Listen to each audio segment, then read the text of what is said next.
This episode is brought to you by Battleborn Batteries, the best name in the RV and marine industry. These lithium batteries are designed and assembled in the USA, backed by a 10-year warranty. The best solution for your battery anxiety, so go check them out at battlebornbatteries.com. Whether your adventure is on the road, on the water, or off the grid, Battleborn batteries keep you out there longer.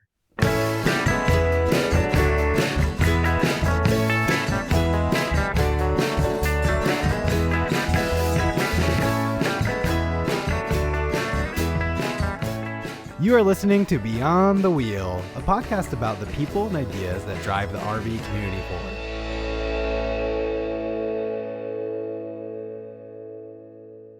Hi, everyone, and welcome back to Beyond the Wheel podcast. I'm very excited to introduce today's guest, Tom Olsen, the service manager for Winnebago Service Center in Forest City, Iowa. Tom talks about the many advantages of having service work performed at the Winnebago Service Center, as well as its history and all they are doing to keep not just the customer safe, but the employees as well during these times of COVID. So let's get this episode started. Hi, Tom. Welcome to the show. Can you tell us a little bit about yourself and your role at the Winnebago Service Center? You bet. I joined Winnebago in '84, started in the production line, enjoyed working with the folks over there, but just wanted to try something different. I like challenges. So I applied for a position as a service tech in our factory service center and joined the team over here in '87. Since that time, I've had a variety of roles. I worked in our customer care group for about 12 years, worked in product compliance as the director of product compliance for several years, also as director of quality control for a few years. Found myself coming back to factory service when the opportunity came open to manage this building and work with the folks that have that daily contact with the owners. I enjoy working directly with the owners, helping improve their RV experience. Tom, do you know what you said that you started in the service center in '87? Do you know what year the service center opened? Did it open with the company? Actually, this facility opened in 1968. At the time that they opened was also our ship out facility. So it was a dual purpose building. Since that time, in the late 90s, we've added on to the building, we call it the West Wing. There's additional bays, paint booth, and things over there. It's the same technicians can work between. There's two different departments, but the technicians roam freely between the two different departments, working in whichever bay their special skills are needed in. And you've been with Winnebago, it sounds like, for quite a while, so you have a lot of experience there. Yep. That's one thing that our team does, a real nice job of keeping people challenged, keeping them interested in the roles. I was just checking on this the other day.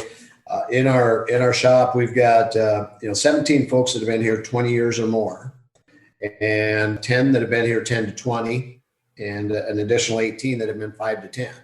So the folks that come in, they really enjoy what they do, and Winnebago treats them fairly well, in my opinion. Yeah, it sounds like it's a pretty good company to work for if you have that kind of longevity with the staff. Yeah, I think that says a lot of good things about Winnebago, because nowadays, especially, people don't stay at companies as long as they used to. I think everybody's always looking for something better. The grass is greener somewhere else. That's amazing that you guys have folks that have stayed on with Winnebago that long. I think that's really good sign. Yeah, and when I worked in our customer care group, the customer care and warranty departments are over in a separate wing of the building. The longevity there is even higher. I don't know what it is currently, but at one time that we were at like 27 years average with the company. So that's great. So how many service bays do you have there, Tom? And how many RVs can you accommodate in a single day? Well, we have 39 bays. However, some of them are specialized. There's basically 34 that are fully functional.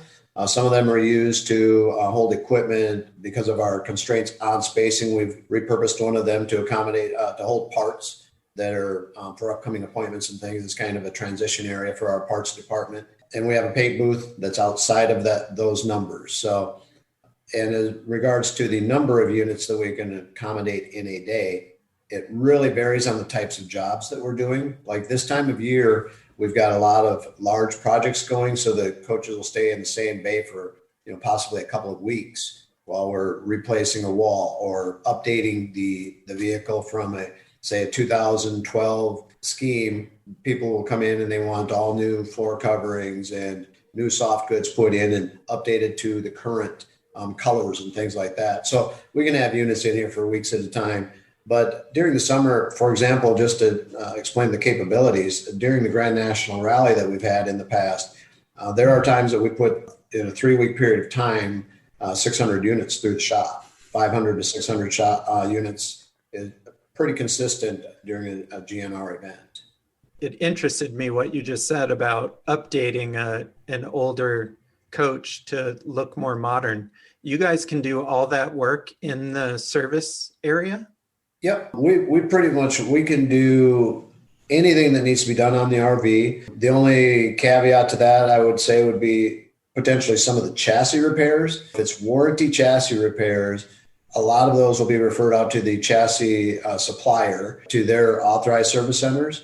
Some of them we can perform warranty work. Others, we do have to refer them on.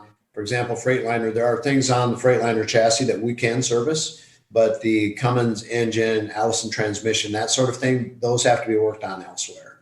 However, everything else, we can service refrigerators and air conditioners. We replace or rebuild sidewalls and roofs. We actually have a coach in here right now that we've taken the entire interior out and taken the floor up. The owner had a leak. Basically, there had been a freeze condition, and he wasn't aware of it. Wasn't properly winterized, and moisture had gotten into the floor over an extended period of time and had rotted it to the point that we had it stripped down you could look from the entry door, you could look down and see the ground and drive shaft beneath the vehicle. And so we've got the floor back in and probably 2/3 of the cabinetry and things, and we're putting that all back together now. So. And I've got one more question about your bays. Can all your bays accommodate every size coach? So your routine I know you have some specialty ones that you said, but could you put anything from one of your new hike trailers all the way up to a big Class A? That is the purpose that we had put the West building on back in the late 90s was because the coaches were getting larger. Our front shop, the original shop, there are bays at the west end of it that can accommodate the 42, up to a 42-foot unit. All the bays in the west building can accommodate the 45-foot long units. There are constraints on the first few bays here because our parts counter is at the front at the north side of the building. Those will only take up to about a 30-foot unit. We have 3 hoists in the front shop and 7 in the rear. We've also purchased a mobile lift system, so a 6-point column, so we can take that to any bay. It's Bluetooth technology. You can lift a tag axle unit. Wow. In any bay, you just use the remote, and it gives us more flexibility. So we have an additional hoist anywhere that we need it. That's a cool idea, though, that you're able to move it from bay to bay instead of needing a particular bay to open up to bring a vehicle in. That's pretty smart. You bet. So Tom, with all those bays, how many employees do you have working in the service center? Okay, well, we have 41 service technicians that actually work on the coaches. And of those 41, we have a specified number that are chassis mechanics. There are some that are specialized in electrical repairs, be it 12 volt or 110. We have appliance repair technicians and body personnel. And then a couple of technicians that specialize in any of the slide outs and hydraulics that the coaches have on them.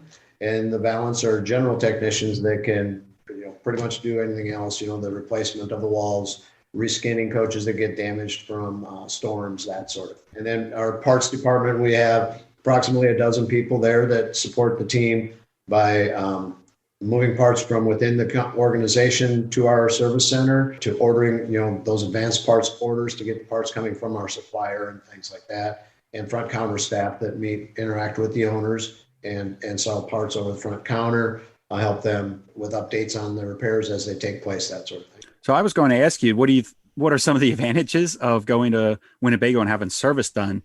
But I think you almost kind of already answered it. It's the fact that you guys know these things inside and out and are able to work on just about the entire unit. Like you're kind of the one-stop shop for repairs. Is that a fair thing to say, or what else do you think is an advantage of having work done at the Winnebago Service Center? The technicians are kind of homegrown. Many of them come from our manufacturing areas, so they're familiar with the coaches from the ground up. They have that experience before they even walk in the door here. We have access to our parts, manufacturing our own parts makes it a lot easier to get them. The turnaround time is a lot quicker. We have excellent working relationships with all of our suppliers. So if we have a customer that shows up last minute and needs something, we have a good opportunity to meet their needs by reaching out to that supplier and putting a rush on that part.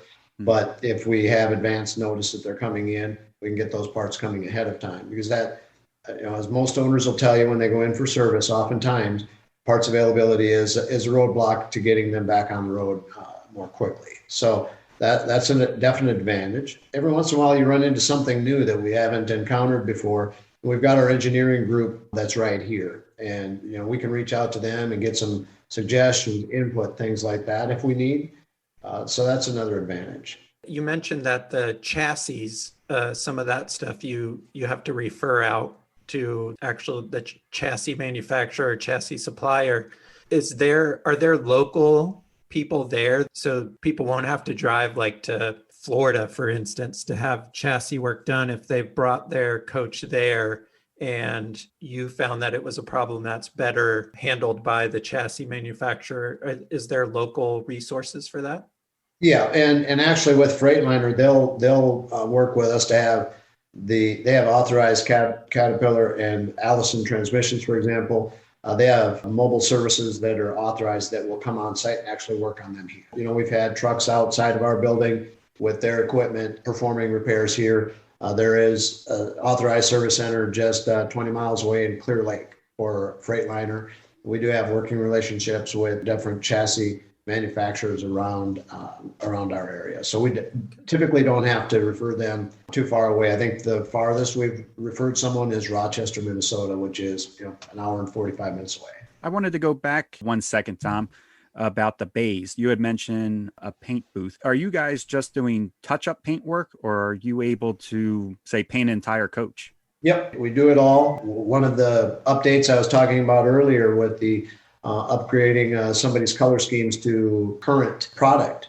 We've done that with exteriors as well. A lot of times people will just reach out to CDI because they are so close to us, because they've got the stencil kits and things, but we can work with them and lay out a coach and paint it the way they'd like. If we replace a sidewall because somebody's got some insurance damage, we had a severe storm come through Iowa here earlier this year that damaged quite a number of coaches that were kind of working through at this time. Rather than refer it, send it over to CDI or something, we pull it into our paint booth and match things up really well. How early should someone call to make an appointment if they're going to need service done? Well, I always say that as soon as you know you need it and you have a time in mind, I would encourage people to call. It really varies on the year. Now, last year with COVID, it was an abnormal year. So folks would come in as what we call a non-appointment, just show up. And typically they could get in within a few days. However, in a normal year, during the summer months, say mid-May through October, you can wait 2 months. Sometimes folks will come in because we do try to keep a certain percentage of our availability open for people passing through. So we aren't booked fully solid, but we need to keep that open because we do have people come in with, they've got a coach that they live in it full time. They have to have this repaired or they can't continue living in the coach. So we try to have flexibility to work those emergency situations in. But scheduling appointments, as soon as you know that what your travel plans are, we encourage people to call ahead. This time of year, obviously in northern Iowa, we've got flexibility. So during the winter months, once we get past Thanksgiving, typically it's pretty open through February. I bet during the traditional pre-COVID and hopefully post-COVID one day, probably in the fall and springtime, though, you do get busy with the snowbirds traveling back and forth from the north to the south and vice versa. Right. Yep. We have that. And then in the fall, of course, we'll get folks to come through. They want their coach winterized. They want the security of knowing that it has been winterized properly, that they're not going to have plumbing issues when they bring it back out of storage. They'll maybe have their coach service before they put it away, that sort of. And those are typically the October and November visits we'll get. Oftentimes we'll have folks come in, like you mentioned, on their way south. They'll come in right after Thanksgiving, heading down to Arizona, Texas, Florida, wherever it might be. And you can tell me if I'm wrong, Tom, but during the week of the Grand National Rally, I don't believe you take reservations. Isn't it first come, first serve that week? Yeah, actually it's a 3-week period, the week before, during, and after. When you get to town, you come in, sign up with your list of items. We allow 7 items. We want to get as many people serviced, so we ask you to prioritize what your items are. We won't do a large project like, if someone had a tree branch come down and damage their roof. We're not going to do a project like that at that time because we want to help as many people as we can, keep the usability of the coach up front and, so they can travel from Forest City ready to enjoy the rest of the summer. Something like that, Tom, where you mentioned like a tree falling on an RV and causing damage. Do you guys assess the damage and say to the person at any time that the cost of damage outweighs the value of the RV? Is that your place, or do you just leave that up to the consumer? Generally, we work directly with the insurance companies. We provide them with the estimates. Then they determine whether or not it warrants putting that money into the coach or if it should be totaled out. Okay. It's pretty rare that I've seen coaches totaled out. I mean, it's a pretty catastrophic event for that to happen. Okay. And you guys are typically open all year, right? We are open all year. We did this year close for a week after Christmas, just because COVID has limited the number of people traveling through our area. With the production area being shut down during that week anyhow, just didn't really see a point for our folks to be here and not have ample work available for them to keep busy. So we shut down during that week. We were even open during the time period that our manufacturing facility shut down to prepare for COVID risk avoidance. They had to develop plans surrounding how to keep the employees safe, keep our vendors safe that happened to come on the grounds and that sort of thing. So even while they were shut down, we remained open because we provide an essential service, essential to the level that even the state of Minnesota allowed our employees that live across the border that work here, even while their borders were closed, they had quarantined basically people from out of the state. Our people were able to travel back and forth because they were providing an essential service. If you have a home, for example, that the furnace quits working, you expect to be able to have somebody come in and fix it, especially this time of year. And that's the type of repairs we do here in our service center. So while the factory was shut down, developing those plans, we had to kind of be quickly involved with our security and safety teams to come up with a plan for us to remain open. Oh, wow. And when Kenny was there, he said you guys had a pretty good process for dealing with COVID-19 and keeping both your staff and the consumers who were getting work done safe. Can you explain that a little bit? You bet. So prior to the people coming in for their appointment, while booking their appointment, we ask them a series of questions. Their travel, have they been to hot zones, that sort of thing? Have they been exposed to anyone that's tested positive for COVID? Have they had any flu-like symptoms, that sort of thing? We have kind of a checklist that was CDC recommended, and our safety team does that for anybody coming into the complex. I mean, a vendor coming through our security gate has to go through that same questioning process, have temps taken, that sort of thing. But we also follow up a week before their appointment, because typically the appointments are made many weeks in advance. Well, things can change, so we call a week ahead of time. Just to make sure that we can plan on them still being here, because if they're not going to come, they're quarantined or something, that gives us an opening for someone else that might be, waiting for an opening. So we'll follow up with them then. And when they get here, again, I'll be out front in the mornings, talking with the owners, asking, as they come to the door, it's one customer or family at a time comes through the door. We ask those questions, take their temps, give them a wristband so they can be identified, so they don't have to go through that every time they walk in and out that day. And then when the coaches are brought around into the shop, well, I should back up. When our technicians go out to meet with them, we wear masks 100% of the time, with the exception of during our lunch breaks. And at that time, we're socially distanced from each other. But the technician wears gloves, takes a plastic cover for the driver's seat so that when he brings it in, it's protected and masked. And then when we get the coach into the shop, we fog it with a Sniper is a disinfectant that is used by a lot of stores and things like that is totally safe around foods. If it happens to get on the pet food that you've left out in your coach, it's not going to harm the pet or anything, but it does kill the virus. So we fog the coach when it comes into our shop. We fog the coach before we bring it back to the customer in case, somebody in the shop happens to have come in contact with COVID. We aren't willing to let that be a risk for the owner. So we fog it again before it comes back around. We also do that with our shop several times a day. It's fogged after each break, and the solid surface workstations are also cleaned several times a day.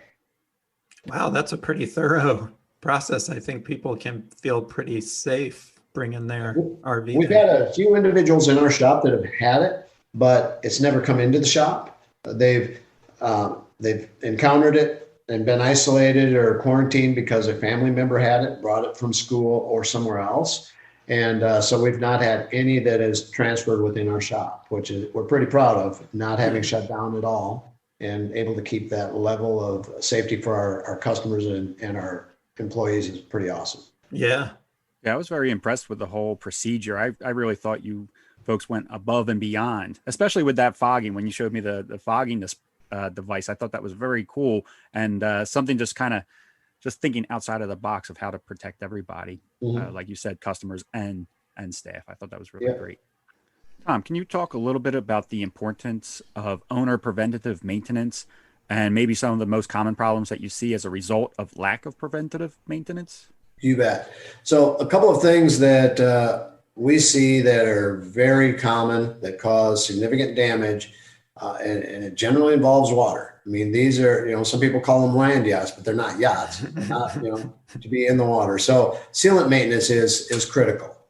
If you should do that at least a couple times a year. We always encourage people to do, spring and fall at a minimum. Check your sealants, make sure that they're in good condition, have them cleaned and replaced if necessary. And if you're not comfortable enough that you know what you're looking for or looking at, either spend some time with a dealer or someone that knows what they're looking at so you can become educated and do it, or pay somebody to do it, because it is that critical. If you allow water into the coach, it can come in for a while before you realize it. And by the time it presents itself visibly, there could be significant damage. So that is something that is critical. The other water source would be if you don't properly winterize a coach, your plumbing system, and something gets, a pump gets ice in it or whatever, you can destroy components.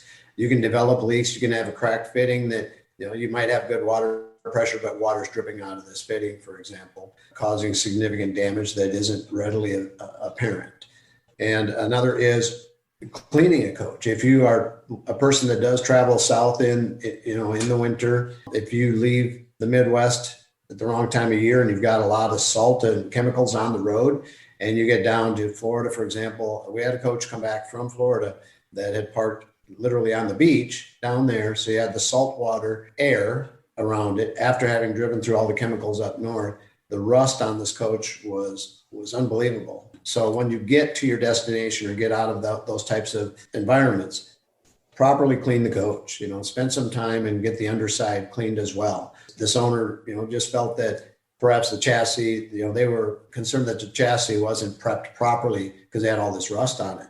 By the time we were able to show them that it wasn't just the chassis, it was the leveling system, which is manufactured by another company, the step and manufactured by someone else. And all these different companies did not have an issue with their protection to their finish at the same time. It was an outside environmental impact. So those three sources of water can really cause damage. And those are probably your key maintenance things over and above your normal people that, people are always familiar with. I need to change my oil. I have a generator. I should do a lube oil filter change on that periodically. And it calls those out in the manual. The same thing in the operator's manual for the motorhome. It will call out some of those maintenance suggestions for you. You just need to be familiar with them and spend some time doing that. It'll save you time out of your coach and cost down the road.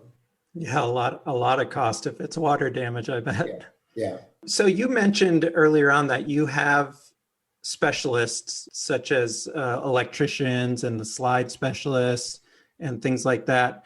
And we know that for the last several years, there's been a shortage of certified RV techs in the industry. Do you grow those technicians yourself? Do they all get trained there? Or is that something that you have to recruit? And so you're relying on training programs to bring those techs in? Well, it's a little bit of all of the above. So the majority of our techs, like I had mentioned earlier, are homegrown. They have spent time in our production areas, and so they're familiar with the product from the ground level up. Some techs, though, will come from, we've got a few that have come from dealerships. One gentleman just moved from Florida up here. He's a certified appliance repairman that came up here to work at Winnebago. We work closely with RVTI is the name of the organization now. Helping them with their curriculum, what's required, and as other manufacturers do. Well, these are the critical things that we need folks to be well versed in to be able to service RVs. So they've launched a new education program that's more closely aligned with what ASE has done in the past. It kind of gives people specialized areas, and you can get certified in several areas or one, depending on what your career path looks like, what you want to do with that. Long term, that's going to be beneficial to folks because the general training that they had before was very good, but you had to spend a lot more time learning all of those things to become certified. Whereas now you can become proficient in one or two areas and benefit from that and put your skills to use. And with obviously our HR department does a nice job of recruiting, going out to different recruiting sites and bringing folks in. We actually just have a gentleman that accepted a position with us that has spent the last 12 years maintaining radar systems and nuclear and Patriot missile sites. So he's got 12 volt and 110 experience and things, but he wanted to move back to the Midwest, and he thought that working in Winnebago might be a good opportunity for him. I have another question related to the maintenance, and that is when Winnebago puts out a new coach, for example, do you guys get advanced training on the specific service stuff that deals with that coach, or is it pretty standard across the board? So it's generally pretty standard. However, when there are new systems, like when they introduced the lithium battery pack systems, the Volta systems on some of our B-Van product and those sorts of things, if there's something significantly new, then our folks in engineering does arrange to have some training take place in our production areas as well as for our service team. They service the customer care group, the tech service group. They then use that information to put some additional information together for our dealer network. So that's beneficial to them as well. Another thing that we've recently started doing to better equip our technicians, in the past, years ago, the first time we would see no new product oftentimes was when a customer came in with it. Because, as you know, when you introduce a new product, everybody's wanting it. So as soon as it's built, it's off the line and goes out to the dealers. So there's not much time for it to just kind of hang around Forest City. But our folks in the engineering group and our upper management team has seen the importance of stage gating that process and letting everybody become involved and familiar with the product. So we're getting coaches into our ship out facility and into our service center to familiarize the staff around those coaches prior to them being blown out to the dealer network. I guess that's an advantage of being right there at the production facility too, is having that close relationship so you can actually see a lot of this stuff before it does go out. You bet. And then you said another interesting program. It sounds like you work really closely with the engineering group, because you had mentioned before we started talking about another program where the engineering group will kind of grab customers that are in for service and talk to them about their Winnebago experience. Yeah. So they've got the Voice of Customer program that they're really excited about. And prior to COVID, they would come over on a fairly regular basis during the summer months and they'd ask for our team to identify some owners of specific models of coaches or series of coaches. Like the engineering group that handles the B-Van products would ask for someone that is using their product. somebody that has a Class A gas would ask for an owner that is perhaps in an Adventure or a Vista or something like that. They would come over and meet with them in our conference room, and they would just pick their brain. What works for you? What do you like about the product you have? What enhancements would you like to see? What do you think we could do to make it better for you? It's been kind of neat because it's been going on for a little while. And so we have seen owners come back through and hear them talk about the fact that, hey, as the next product year, and this is going on at the rally that we have as well, at a broader scale. Our engineers are meeting with owners and team members are meeting with owners and getting feedback. Some of those ideas are kicked off and put into product. So owners come back seeing something that they had suggested is now in our product, and it makes them feel good, gives them a nice story to tell by the campfire, that sort of thing.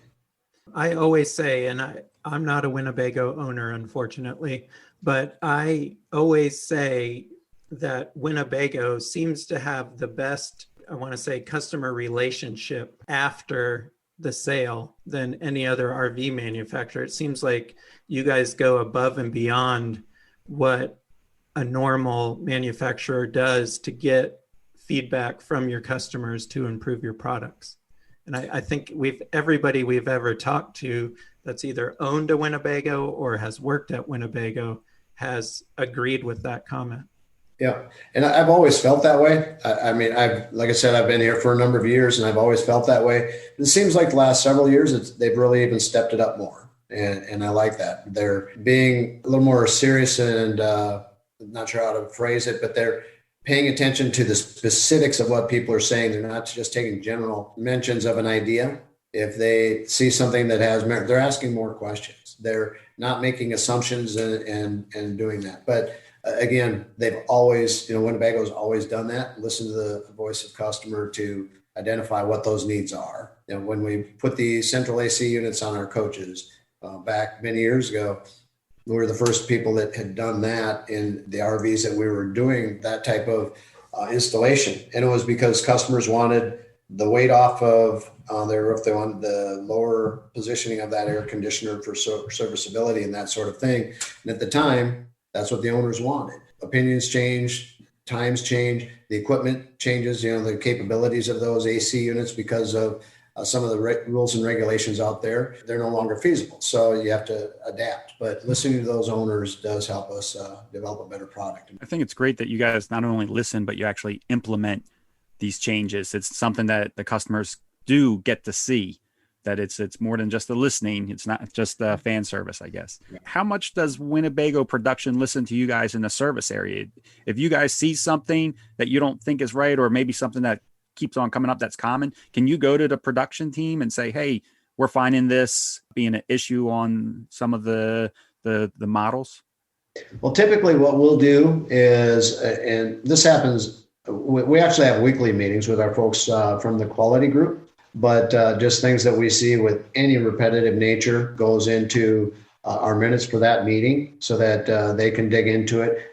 They do something called the quality focus group with the production folks. They'll go down to where these activities take place surrounding the issue that you're seeing, make sure that things are being done per the design intent, that sort of thing. Make sure that the people are have the tools and the training they need. Make sure that everything that we're building now is compliant with the intent, that sort of thing. But they'll come over on a fairly regular basis and just ask how things are going. If we've seen anything new or unique, really does help us keep things from escaping the complex. So it really shortens the time between identifying an issue. You don't have to wait for warranty claims to come in.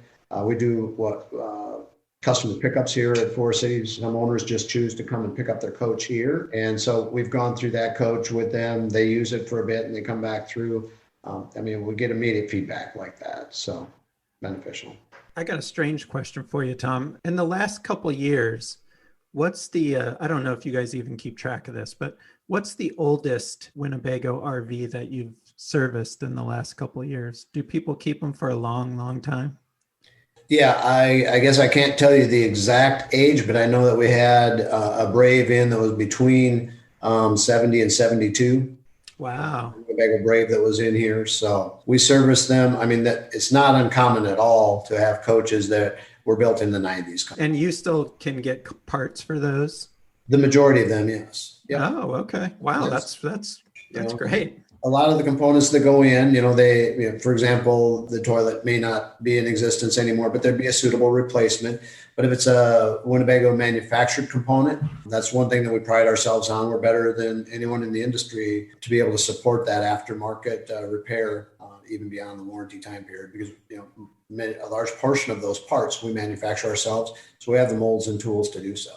Oh, okay. Yeah, that's really great. Yeah, I think that's something that a lot of people don't know is just how much of the components that go into a Winnebago RV are actually manufactured at Winnebago. The shower molds, even the tanks, the fresh tank, the sewer tank, all that stuff is molded. It's not just a square box tank that you guys have shipped in from another supplier. You guys actually make all that stuff to fit a Winnebago. Right, and that's out of necessity because our engineers and our product design team want to make the most use of all the space that's available. So being able to build your space and then build a tank that will fit into it and maximize the space outside of that tank, rather than buying a tank from somewhere else, putting it in there, and then develop something around it, just gives them greater flexibility and ability to use the space that's available on the coach.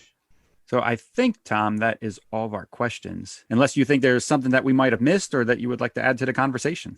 Well, I guess one thing I'd mention, a lot of owners that come through, they'll remember the technicians that they've had previously just because of the experience they've had with them. I think a large part of that bonding takes place because our technicians enjoy the same lifestyle events that our owners do. They're out on the weekends, they're canoeing or kayaking, or they're out bike riding. They're out camping, boating, fishing. They're doing the same things that our customers are doing on their travels.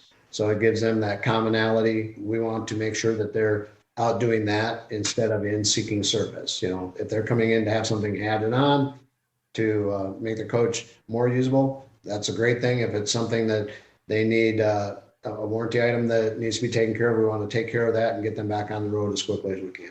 Yeah, I know that I was just there in October. And Shane took good care of me. And you're right. I remember Shane's name, and I remember Rebecca's name up the front counter because we chatted for a little bit too. She's very nice. She's been there, I think, a long time. And she always takes very good care of Sabrina and I when we come in there too. One question that we didn't ask was what an owner should do or keep in mind before scheduling. I mean, if you have an emergency that you need to get in and get something taken care of, do that. But if you've got a kind of a little stubborn nagging thing that you want to have addressed, maybe spend some time thinking about other things you'd like to have done on that same service visit, so that when you schedule your appointment, maybe you want to have some window awnings added or something like that.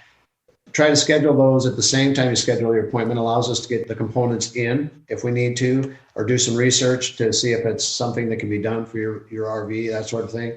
If you get here and then decide, it can just delay your stay, or your ability to have that done on that service visit. And then you're scheduling another one. I know it's always frustrating for me when I leave somewhere and, I should have had this done. So a little foreplanning in your appointment is beneficial. Oftentimes we'll have folks come, they'll have an appointment for 3 things, and then they want to add 3 or 4 more items, and some of them significant. But we just, because of the schedule that we got around them, don't have that ability because we have other owners that we've promised our time to as well. Yeah, that's a really great tip. Yeah, definitely. You should try and decide what you need done before you actually show up. Yeah. Well, thanks so much for taking time to come on the show and talk to us about the Winnebago Service Center and service in general.